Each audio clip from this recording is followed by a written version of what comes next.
All right, let's get into it. We're about to break down the playbook that will take you from just getting by in your studies to absolutely crushing it.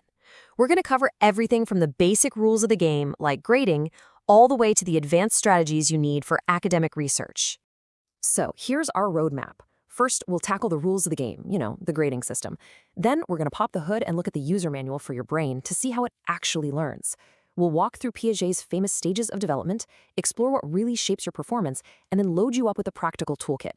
And we'll finish things off by looking at how to truly master academic research. First things first, you can't win the game if you don't know the rules, right? And in the world of academics, it all starts with understanding how you're being scored and what those numbers actually mean for you. Okay, this is the first number you absolutely have to remember. If you get a grade below 10 out of 20 in any course, that's considered a fail. And that's a big deal because it usually means you have to repeat it, which costs you both time and money. And here's the second number that's just as critical, your overall average. If your average in either your general or major subjects dips below 12 out of 20, you could land on academic probation. And if that happens a couple of times in a row, it can actually lead to dismissal. So yeah, you've got to watch both the individual grades and the big picture.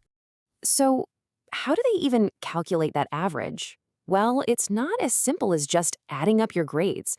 It's a weighted system. You can see it here in this sample transcript. You take your grade in a course and multiply it by how many credits that course is worth. Then you add all those up and divide by your total number of credits. Knowing this is a game changer because it means doing well in a 3-credit course gives your average a bigger boost than doing well in a 2-credit course. Okay, so we know the rules. Now let's talk about the most important player in the game, you. I mean, if you really want to study effectively, it helps to have the user manual for your own brain, right? So let's dive into the core theories of how we learn. We're going to focus on 2 main ways of looking at this. First, there's behaviorism, which looks at learning from the outside in. It's all about how rewards and consequences shape what we do. Then you have cognitive theory, which flips it and looks from the inside out. It focuses on what's going on in your head. The thinking, the remembering, the problem solving. For behaviorism, you've got pioneers like Ivan Pavlov and B.F. Skinner. And the main idea you need to get is something called positive reinforcement. Basically, Skinner proved that if you're rewarded for a certain behavior, like, say, getting a good grade for turning in your homework, you're way more likely to do it again. It's pretty simple, but powerful. Cognitive theory, on the other hand, starts with this really cool idea called a schema. The easiest way to think about a schema is like a mental filing cabinet, or maybe a folder on your computer. It's the way your brain organizes everything it knows about a topic. So your dog schema has all the info you connect with dogs. And this is where it gets really interesting, because this explains how we actually learn new things. When you see something new, your brain first tries to stuff it into a folder that already exists.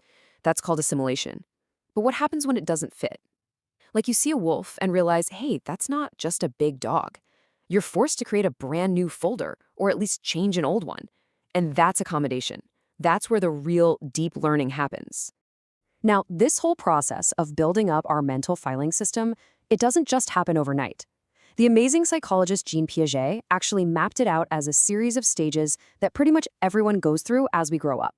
Piaget came up with these 4 universal stages, and they basically chart our entire mental journey from how we learn as babies using our senses, all the way up to how we can think about super complex abstract ideas as adults. The whole journey kicks off with a huge mental leap, object permanence. This is basically the peekaboo stage. It's that moment a baby finally understands that just because they can't see mom or their favorite toy, it doesn't mean they've disappeared forever. It's a fundamental building block for all other learning. Next up, in the pre-operational stage, we become a little self-centered. It's called egocentrism. A kid at this age truly believes that their point of view is the only point of view.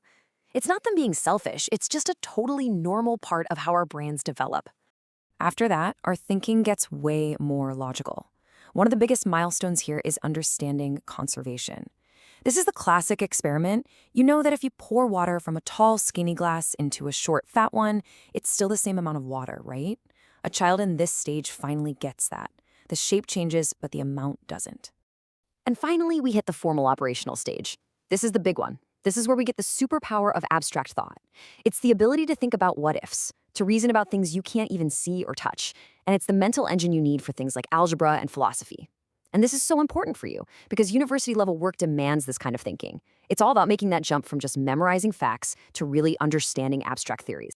So here's the bottom line. Once you understand how your brain is wired to learn, you can start to identify all the little knobs and dials you can turn to really boost your own performance. It's not about being a genius, it's about optimizing the whole system. Basically, your ability to learn is influenced by three big connected areas. Your physiological state, that's your body, your psychological state, that's your mind, and your environment, which is everything and everyone around you. Let's start with your body, because it's huge. The science is totally clear on this.